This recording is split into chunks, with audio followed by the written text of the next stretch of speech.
Joe Yamamo Akwaba strong so ever POG Media so.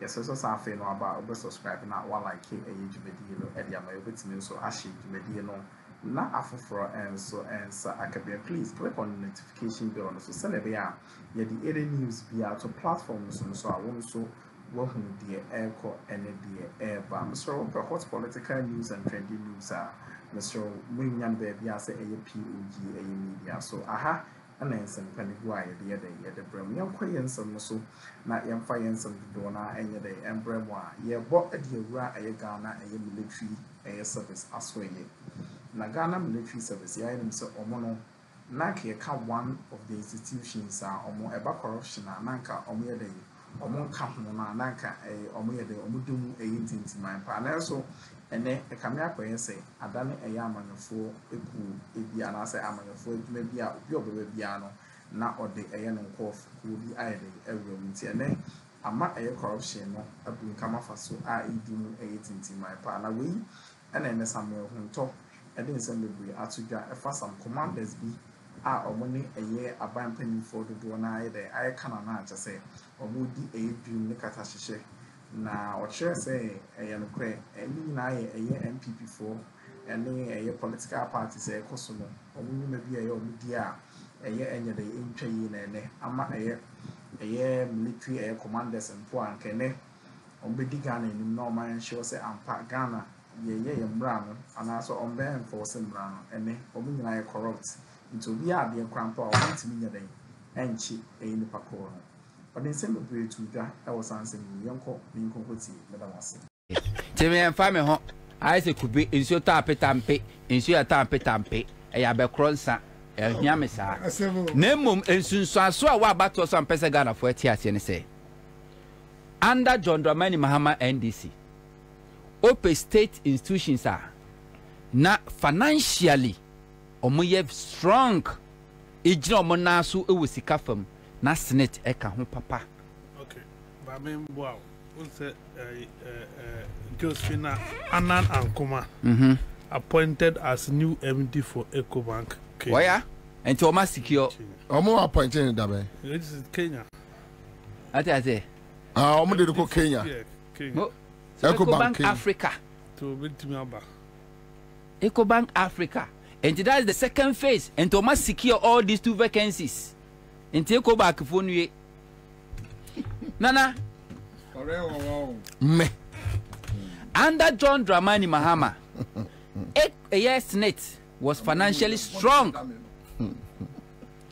Bukom boxing arena ice one no Senate for NDC under John Dramani Mahama omo faso munya NPP ana omo DCA Akuffo Addo buy 8 years munye way obi nkyere ye one project a Senate a finance a year esi one mad edefeti se bukom a year boxing arena is one obi nkyere ye bi ebi no enti wo mo be manage ye te se ye de support abusua no mo do mo nsa fa Ghana fo nu mahu se esi ni Ghana fo num ena soja fo etete trasako asoja fo trasako no bi ati trasako no be twitwa akoye ku no ye chine akozutu no more oh yama gold bar o de enka no ntu yama gold bar said the Charles Makati kai soja ni a ono no ye oye makeup o twinanim na wakofa no phone na wa ye TikTok video eno ode ato ono bullet obi ode no kwaji bullet se odo ne man never ene and Akuffo Addo asoja for ye corrupt than police. And Akuffo Addo asoja for omo ye corrupt than police. They are sharing the booty. Omo nkonko fight galamsey. Omo ko omo nyina commanders ni nyina kwaje concessions. No mutu. Omo ati o man Ghana soja car no she eye military uniform. No mu protect galamseyers e kwaje omo sika protect omo mine anajo. Say omo timi de omo NPP for boys ni be gumu. Mo and omo permanent shem because most of them could be tabletop. I don't know. Omo din ni regular army. Yeah. Then upe Ghana state institutions are corruption womu a And Tissa Rollins mo pen so a soldier for no munya corrupt into moon say the politicians were perpetrating corruption or mobabe cleaning system. And the military themselves, they are worse than corruption. Me say, omoni Akuffo ne che. Say no yes so ne akwadabo ekokotoba. No abobi ahye ne nsem. Ubobi hye ne nsem a de obeji bia na ni nimu bio. Wa cham obi abi. Wa che amom nyina anya bi. Enti wanya baako na mimi wiedu abeka. Enti the military official commanders, they are living luxury lives. Now when they beja in luxury life wo so akwaji bullet. Rollins okoye cool no. Now all dying. He had nothing. And he had nothing to lose. Wemu de omu was something to lose. Wakwaji da otrasako team. Ompede de triple okobi. Galamse yetu otubi. One them find a bon kwaji bullet more my Ghana. What is on my Ghana? Or no found by say a afenyo marking. Yakeska was a Ghana. That's the situation woman. And ne kwana kwe a yes senator for or more financials. West. You're draining all the state institutions.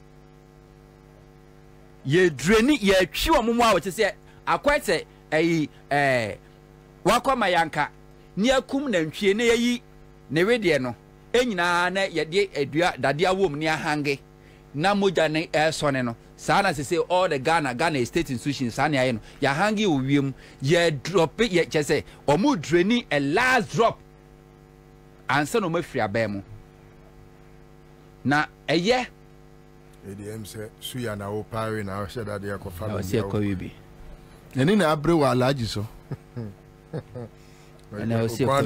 alaji tanko de ni abre no so chirivia na ba no abagi nnum na eye sa mane sa kenye Akuffo adwambeye omampeni a amefome aban a me sinka Ghana for ya appreciate John Dramani Mahama ni NDC da se Mahama every 2016 anonya 4 years ni ka ho a ka me sinka Mahama se odi gold kra yes bi agana bia se yenkoso aka Ghana for ani soda but time and karma amene will be with the value of John Dramani Mahama.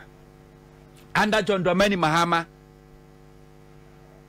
Bank of Ghana, 8 million faswa DBC hospital.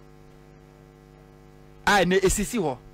Ene under Akuffo Bank of Ghana, e boka. E bi sida. E ka Bank of Ghana e boy just a year.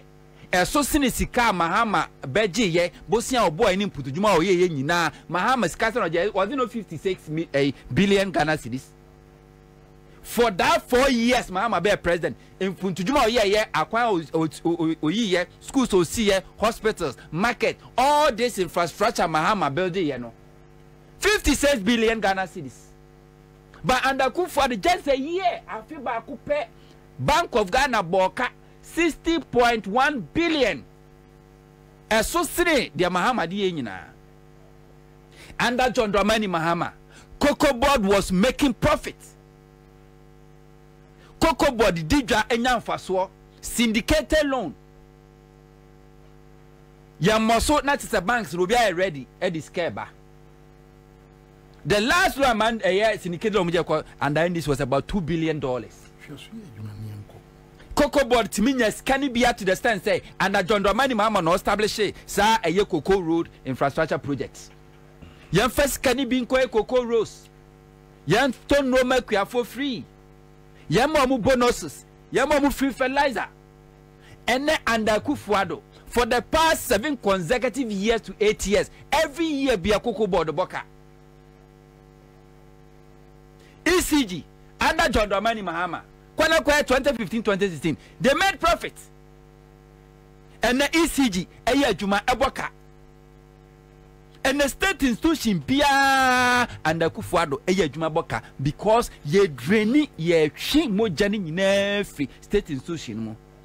Now, the man ye dangerous, and say, now the man ye Nikan say, se me says, I buy sa, na se bi o twin baby nim baby try say oh this is witch hunting. What that word witch hunting wo be free onum aba no ya ma de ensansa before do mo ya adwuma najo ya ba witch hunt o wiakete Akuffo Addo foundation o ma le no it's not only so mo ya aban yo o mo ye in such a way say even Ghana for ebo modern to obeti o mpa they want to sit in opposition and control the government. Omo shall training some media boys be omo do be adwuma in opposition. Ghana for has no idea. Now they say Akuffo Addo who said now you can go brutish. They have no idea. And a part of NPP's ideology. NPP's ideology is say government has no business in doing business. Say nya ban say this ban be bibi adi mpuntu be eye emfaso be ba. So give that opportunity to private sector. Now the tax in the that's it. And whenever NPP is in power, what they do is that omo weaken state institutions. Omo making it weak. No omo establish a private one. No they are competing. Now omo state they are useless. As to speak, and the STC is still useless. Because happy birthday. And your birthday the mama konsuluma. And man Akuffo and the go STC. Ya tonya tombo to not STC. Mahama ba revive ye no. Oto STC no. Sabre ogu STC no. And you this VIP ni sa buses nyina ba ye private sector. Go and check all these buses are running. All those companies owners no belong to NPP, the NPP financiers. See a within STC said the buyer this private bus operators no ebenya access to the market. When Mahama buyer was still all Baba reviving STC or reviving you know. The cut was so deep and then STC Joe Ugusu I will share a Jumadi no at my own subscriber ya subscribe like it Jumadi in the share. Nema Akuffo and so and sa in please click on the notification bell so. So be the news be at platforms so I want to who the airco and the air bar and some no a chagu na it's a sense me are be am kase be the big because say oma you who say omo ye very straight omo be enforce law na Ghana the peace and stability no either apostle and then omo nyina do mo agi eye corruption and the bribery more a bad day in Ghana either yakop yemin a basana. This is a danger to a democracy because soldiers are meant to protect the nation. So let me tell you, or minor and a year the mobile so boy on by any or more involved in this corrupt scandals and I just say a Yahudi panel. So you're also I can't simply yanko in concrete, but I must say. It's still struggling. STC was picking up. NPP sabe taking over and the STC is as dead. It's as good as dead. And no call STC 4 years there was cycle. And where be no much a VIP for no and no more cratching mass will be a VIP on your STC for assassin. You're good on your fat. Okofa Ghana International Ghana Airways. Ye wiki no almost odomo and so first or move wiki no by my company naboka. They will give the companies a bad name so that they can hang it. Omo mane boka na fe ya ton ye so enye viable esika kura nim na ya ton omo ton ana omo kasa to enti from Ghana Airways to Ghana International Airline MPP for no na to ye omo ntimi ansa manage enegu ye they weaken it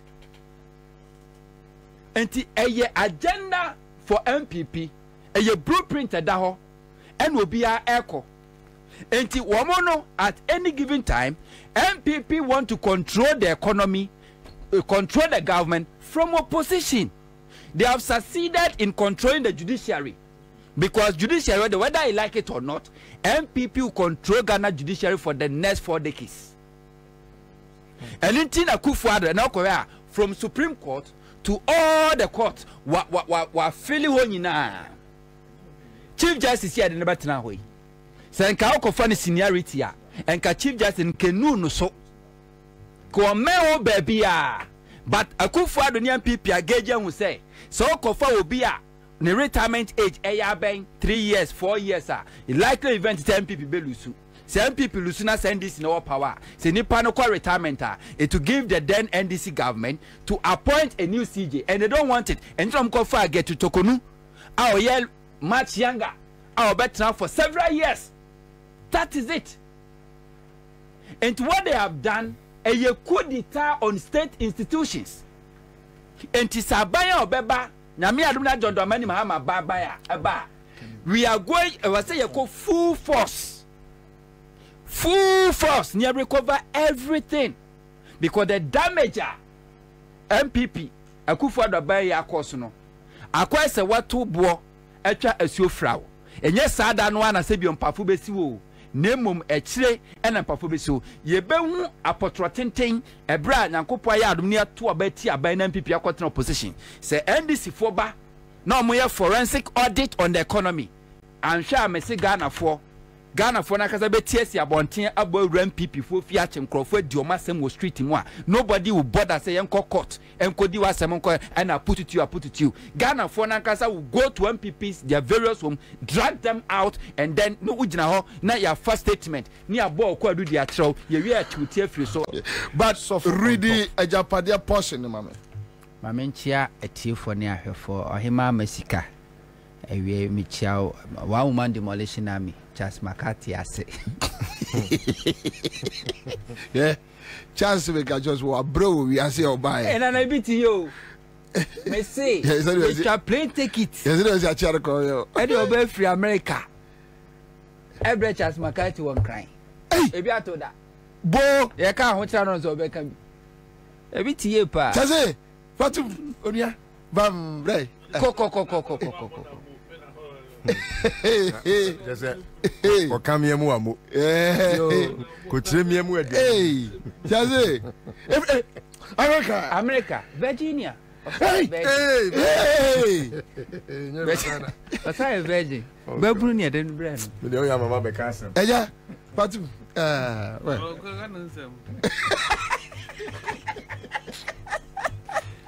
my mama is casting me a question. Be about question. Yes, we busa naira. Okay. And we are my cock or her name amount. Okay. Nana. Sorry. I want to mean Kawano. Obi Ebusa, very important question. Unim say, Omrene Kotra, no, we say only certificate, only appointment letter. Yeah, I have heard that one. They haven't given him, given her appointment letter. But why boss? Yeah. Nana, there are a Japadie document. Eye Trimopa, Akuffo Addo ni na busuan boy ye said your mo pese omo ye Ghana. Ebra oma be oma mpani ni oma mamu nyina akire no. Okọ kratafa de kasafa de asie ho enie. Head no say adopted children. Nana adopted children ni financial institutions no as a ownership no every Ghana ha. Or say these are the top banks in the local scene, which largely foreign ownership, that we will not be able to take controlling equity stake. However, we still need to wield substantial influence in their operations through leverage over key management personnel and some board members. The aim here is not necessarily direct financial contribution from these banks, but rather to assure funding for private businesses aligned with our cause. In the unlikely event our bloc is not in power, we could also count on them to make pronouncements that will influence public opinions against the ruling government. These adopted children include ABSA, EcoBank, GCB, Stanbic Bank, and Zenith Bank. And Tidomo say, Omni says our bank we see no mono. A buying shed any Ghana commercial bank ni free moi. A buying shed any control. Nem do mo person me and so omu person mo penetrate a realm. Na omunya influence. Influence ni say person mo control. And the simple NPP a buying a year Akuffo Addo mono a chimfoni ni a buy moi. Ombe to me a use banks no. Ama say you are generate public opinion. It means you bet me they control the economy no. Said the bear dom home be to me akanti oba de ekasafa ya osafoma fo ba no ho a ho eye second paragraph no point 2 which is Ecobank or say Ecobank. We have two routes of entry into the institution. First is through SNET, which has a seat on the board of Ecobank Ghana by virtue of its shareholding. That seat is occupied by the Director General of SNET. In phase 2 of our agenda, Kofi Bosompem Osafomafo, who is a Deputy Director General of Senate, should be made the DG, that Director General, to give him the seat on the Ecobank Ghana board. Secondly, the wife of Akroma is the group head of commercial banking and a member of the executive management of the Ecobank Group. Our intelligence is that both the role of the group CEO and the managing director of Ecobank Ghana will become vacant in the next 2 to 3 years. Nana has been advised to use all diplomatic avenues to support his Ankroma's wife to fill one of these impending vacancies. Enti omode ya osafoma afobano ekwa so no Ghana Senate ewo shares ewo Ecobank. Na nipa na ono representing Ghana or influence no Director General of Senate. Ena ya osafoma afoba ena ye deputy enti nyo no so boss no no intimate na. Enti the second phase ni say ye be Director General fro na ya ma ya osafoma afoba no aba be ye Director General na ono na occupy that seat no ewo Ecobank na said ye be ya obenya influence on Ecobank. Na omatimidi agigi sika e dia finance omo eye businesses a omo operate in this country. Unlikely event say omo free aban mu a na omo isi the same influence no e di aban ya beba no ani. So that is the agenda. Ena edem pepepe ajapade. Enti everything is calculated. Ya calculate and ya be do some pempenso a ya duro no. Enti so what say ya osafo ma afoba no ba Ecobank for memamudie. Said ye onyankopon ka say asase nipa da sanya mungu asase so munu yo otwease no a matamfo no na ne ato no so obremo no ne Ecobank memamudie enti de wo mu eno no banana de bia ameka sa abato wo nsunsanso na nsunsanso no abi ne wo me sa openi no ho na yayi na die no emfa me ho na na enkame coat ena enkame shirt bisa say na mo aye nwe yemfa ye se nche eye abekronsa omunyina eye abusua omunyina eye abusua enti kwa be fa so yi na die say be the text message. One of the top staff of SNET text me here or say the staff is happy say ye Bakono because even though we but he's better than Bakono. Okay.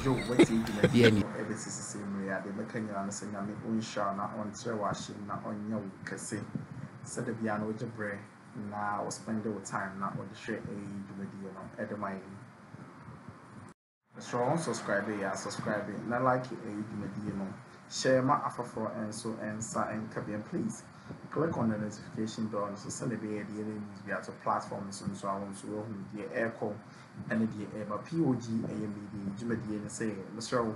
Ebiato nya various stations other stations in T but Oba Ahasia Binya various news and varieties of what political talk shows are also both radio stations and TV stations the media no so nyina I had a boa no na ye dia bro e wo aboa no na nso wo the aircom and the air so please GH Military in some no get the red and the besia and next time no get the subsequent stories in the way they ever bring Akroma